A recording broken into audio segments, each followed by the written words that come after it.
In this video, I'm going to take you through 10 steps that you're going to go through to prepare for a home loan. Remember, everything is preparation before you get started. But before we go into those steps, welcome to Elephant Property channel. If you are new, stick around. Maybe you will like to stay. Hopefully at the end of the channel you will then subscribe. But if you are a returning member of this channel, welcome, and we really appreciate your support, and we will go through the process. So let's go straight to the details, and this is more preparation, guys. So when before you start anything major, before you start anything big, you need to go through the preparation. For instance, let's compare it to a marathon. Let's say there's a Comrade Marathon, or there's London Marathon, there's Paris Marathon, any marathon in your town, in your city.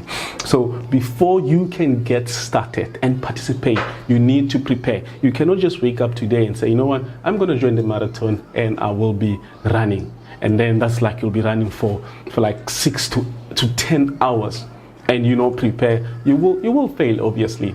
And as such, the organizers, they won't allow you to take part because you're not ready. So you need to spend at least 6-7 months running, joining several marathons that are happening around in your city, so you can build up the momentum to participate in the major Comrade Marathon that takes forever, or maybe not even marathon like ocean to ocean. It's huge. So same thing applies to property. Before you can even walk to the bank and apply for your properties, for your first home loan, you need to prepare. And then the first 5 steps, they're actually about money. Remember, this is a money game. So you need to prepare yourself financially. That doesn't mean you need to have a lot of money before you get going. It means that you need to make sure that all the time you can manage your monies.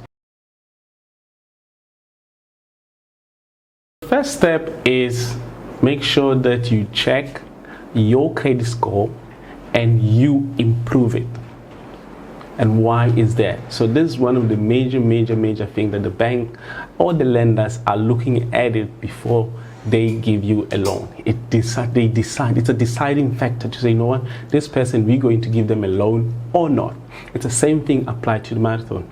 If, for instance, you've never run any marathon, the marathon organizers cannot say, get going. They cannot even welcome your application because you have no experience. You've never run anyway. So same applies to credit score. If you've never shown, if your history of a loan, that you're good pay or bad, it's not there, then they cannot give you a loan because they don't know how it's going to end. You might not be able to pay, or you might be able to pay 1, 2, 3 times, and then the 4th one you stop because it's too much for you. And we have a whole lot of different categories. So there's about, for instance, if you check your credit score, you have about 300 to 499. That means you are a very bad payee. You are very poor. So that means you blacklisted. You never paid anything that you owed. You still have the phones and whatever that you need to pay, you did not pay. So the next band is now 500 to 610. So it's poor. It's not very poor, but it's poor. And then most home loan lenders, they will then consider you if you have about 610 points. They will consider your application. But make sure that you move it to the next step, which is 661 to 708, and you have a good one, then they are able to give you a loan. They are able to consider you because you took a loan. Maybe, for instance, you went to maybe a cell phone dealers like Vodafone or MTN. You were able to pay it back for that 12 months. You paid your installment on time all the time. So you would trust that you have a good credit record. And then the next one, which is the final one, the excellent one, is 781 to 850 points. So if you have that beautiful credit score, then the banks will obviously consider you because you're good. The banks always wants to deal with someone that has a good that's good. That has a good and reliable history and pays on time all the time. If you're sitting there and you're wondering, actually, where can I check my credit score? This is the website you guys can check. Click on it at the bottom and then have a look. It's www.ooba.co.za. You will then put on your information and they will tell you your credit score. Another one that I need to add is that if you have a good credit score, you're about 781 to 850, you are on the excellent band, then you are qualifying for a good interest rate. Let's say, for instance, somebody is 610, right, and then somebody is 850, and both of you go to the bank. The person with 850 credit points will then get a lower interest rate.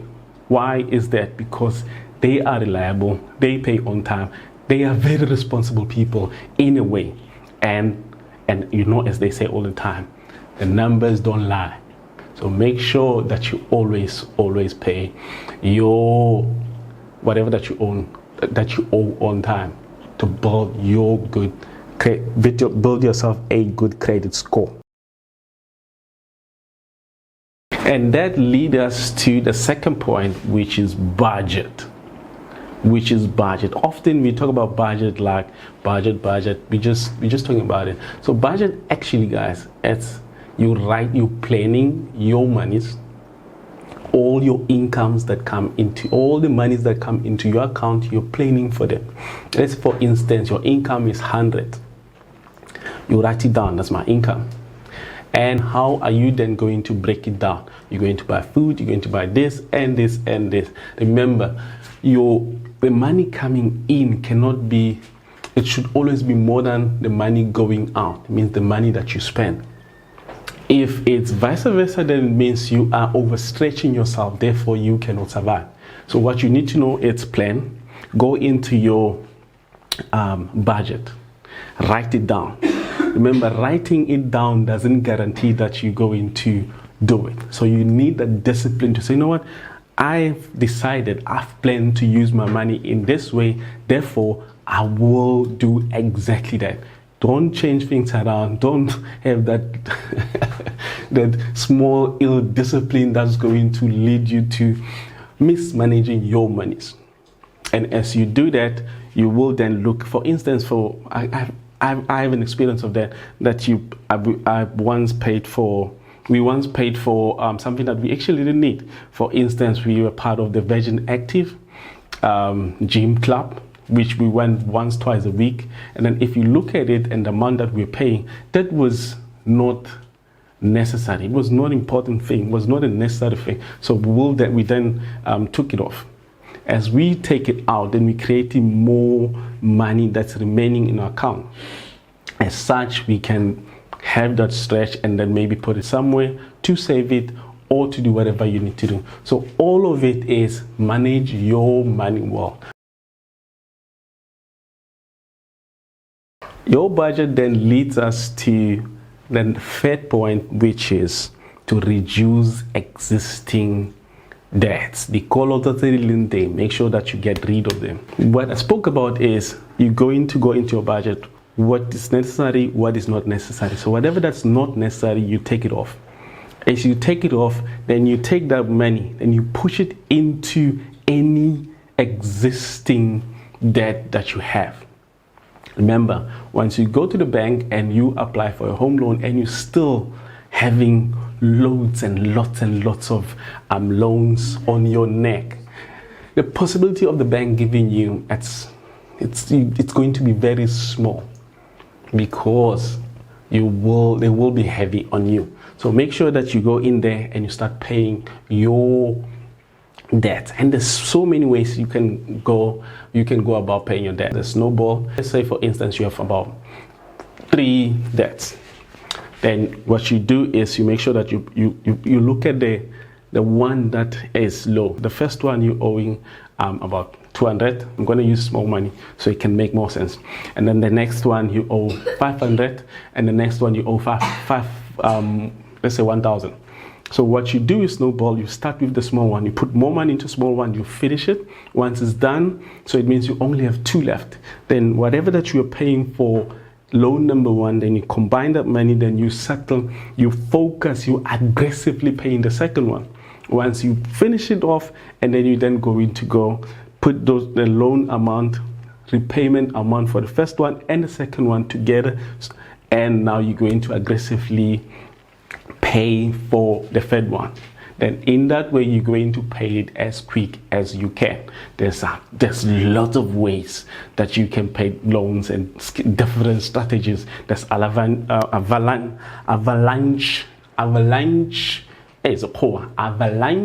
strategy to pay off your debts. So focus on paying your debts. So when you go to the bank, you're going with a clean and clear slate. And that leads us to number 4. You need to save for a deposit. Now, you have just freed or just squashed a lot of loans that you had on step number 3. So now you have extra money that you can then take it and put it away to save it. What are you saving for? Now, you are saving for a deposit. Some banks require a 10% to 20% deposit to the loan. Some do not. For instance, I was fortunate, I was blessed that when I went and applied for my first home loan, it was 100% free, 100% loan no free, and I didn't pay anything. So I was fortunate, but not everybody will get that. So just make sure that you save 10 to 20% of the amount that you're looking for. And as such, that communicates to the banks that you committed and you're willing to start this relationship that takes for a long time, be it 10 years, 15, 20, or 30 years. Remember, most people that I listen to that speak about property, they are saying property is like marriage. It's forever. It's real commitment. And when you guys have that 10% deposit or 20, it really says to the bank that this guy is ready, thought about it, and then it's planned and is ready to be committed to be in this property relationship thing. And that leads us to point number 5.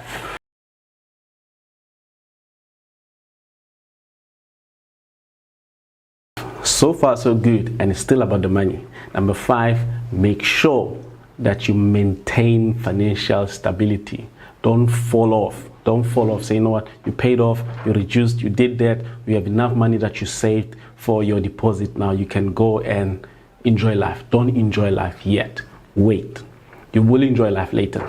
So making sure that you're maintaining your financial stability, it gives you the confidence to go speak to the bank. It's once they give you the money, you'll be stress-free and you will enjoy your house because you are able to manage money. You've paid off the debts. Maybe by that time you'll only have one debt, which is a home loan, which is good, or maybe the car loan or whatever. But the fewer debts you're paying, the less stress you have. The more debts you'll be paying, the more stress. So instead of you going to the house and staying with your family and enjoying that brand new house, your dream house for instance, then it will be a lot of stress. So make sure that you stay the course. You don't change, you don't fall off the wagon. You stay in there and you manage your money like your own accountant. It's like the book that I've read. It says, manage your money like a freaking adult. And that leads us to number 6.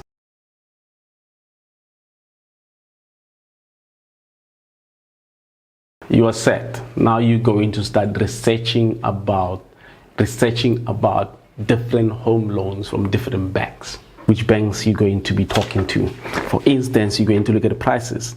Affordability, can you afford that one? You're going to compare the interest because there's different interest that you can get from different banks. So that will take you a long time.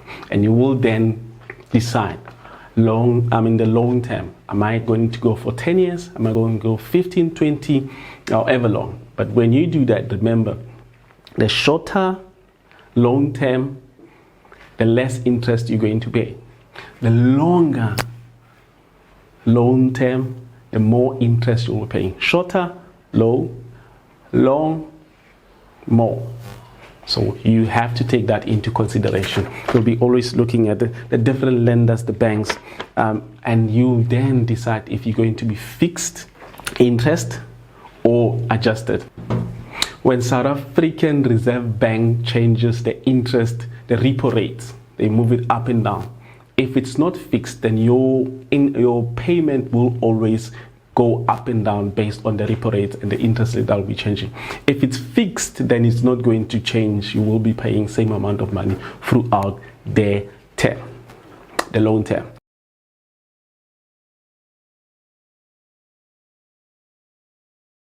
At this stage, you need to now put all the documentation that you need, put them together. If you married, make sure that you put the wife and the husband's document. If it's just you alone, just put all the documents. What documents will you need?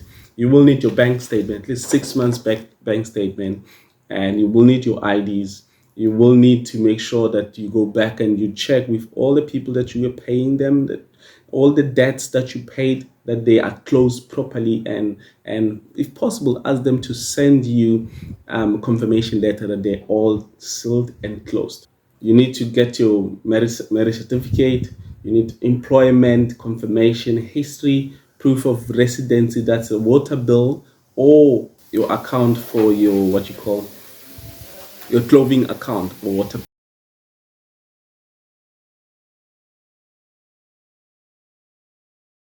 Number eight, it's getting yourself to be pre-approved. What does that mean? That means you prepared yourself, and now you're going for that money. You're going for that loan that you are looking for. Then you get to the bank and you say, I'm here to apply for a loan. Then the banks will then run their machine and check how much you qualify for. And when you go there, you are going with a certain number in mind. The bank might say, for instance, let's say you're looking at 500,000 and the bank say you qualify for $1 million. It's exciting to hear that beautiful news. Beautiful news, it's very exciting, but stick to the plan, stick to the script. Because if you then go and apply for $1 million house, it's amazing, it's big, it's huge, there's a whole lot of things inside, but it comes with a lot of things to pay. As such, that can just mess up your finances that you worked for so long to get where you are. So stick to the plan. 500, you know where you're looking for, you know location, you know your bracket, you know what you can afford, you know what you cannot afford. So once you are pre-approved, it's easy for you because you can go anywhere, and then you speak to any agent, and then agents, it makes the agents' work and your work easy as well. Because they often ask, are you pre-approved?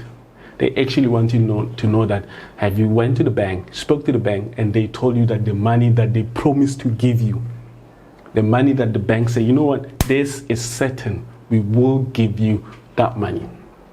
And when the bank is done with that one, it means you're ready to go to step number 9.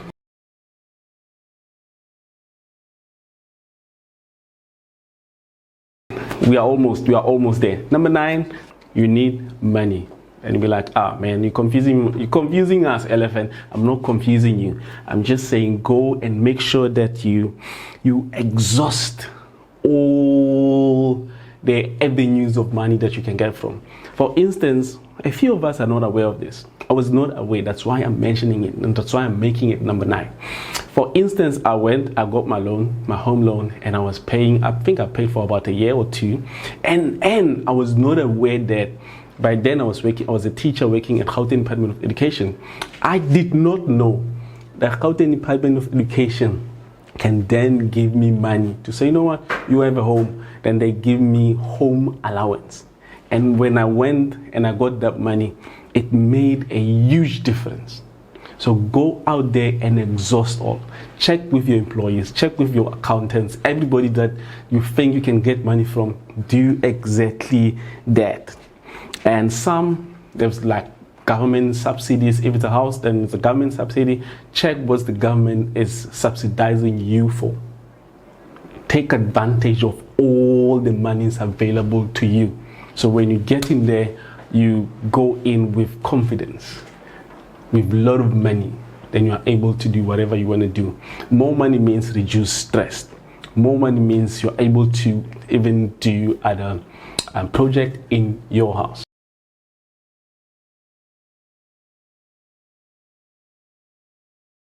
This is the last step that you guys have been waiting for. Now you're ready, you've got money, you've exhausted all the sources of money that you can get, you're confident, you're managing your money well, and you're about to walk out of the rental property that you've been staying in for that long, or you're about to walk out from your mother's house, from your father's house, from your uncle's house, who've been saying quite a lot of things about you, that you know what, you're not ready. Now you walk out. Then the 10th step, the last step, is viewing houses. It's called home hunting. You're going to hunt for the houses. And this is beautiful. This is in fact, it's beautiful and it's a lot of work. First time home buyers, what they do is they go, and once they see one beautiful house, they then decide to say, you know what, I'm putting the offer, I'm buying this house. Yeah, it's beautiful to do that. But view as many as you can so you have options. So you are able to compare house 1 to house 2, house 3, and house 4. This is more like you start dating, right? Maybe when you start dating, you meet that girl, you say, like, oh, I met the girl of my life, or I met the boy of my life. Let's get married. That's it. That's the only person in your life that you know. You cannot compare them to ever. Let's leave the relationships. We're gonna mess things up. So what I'm saying is make sure that you see as many houses as possible before you make an offer. You see 1, 2, 3, then you compare the 3 of them. You look at what does that one have that this doesn't have. And once you do that, you'll be looking at the following things. You're going to be looking at the location, you're looking at how safe that house is, you're going to look at the size, the privacy, you will be looking at energy saving. For instance, different windows, they save energy. Is there solar? No solar? Can you put solar? You'll be looking at the schools, the shops, the transport around. What's the property condition? You'll be looking at those things. And another one is reselling. If I need to sell this property, will I make a profit from it? Will people want to come and buy it? If the answer is no, then you cannot get that property. You'll also be looking at the laws and regulations. For instance, have a long-term plan all the time when you go buy a house. For instance, now you have this enough money that you want to buy a house, and later in the future you'll want to break it down and then build like 5 stories in that building. Look at the zoning and the regulations. Does the municipality in that place allow you to go 10 up or does not? So look at those things and then look at long-term plan. And the future plans, look at the affordability, the rates and the taxes, how much you're going to be paying. Those are 10 steps that you will go through to prepare yourself for that loan. And thank you so much for staying with us and watching the video to the end. Let us know which one you stood up for you and which one you never thought about and which one I missed, because I might have missed one. So which one you think I should have added onto my list? And please like, subscribe, and we'll see you on the next one. Go get those properties one time.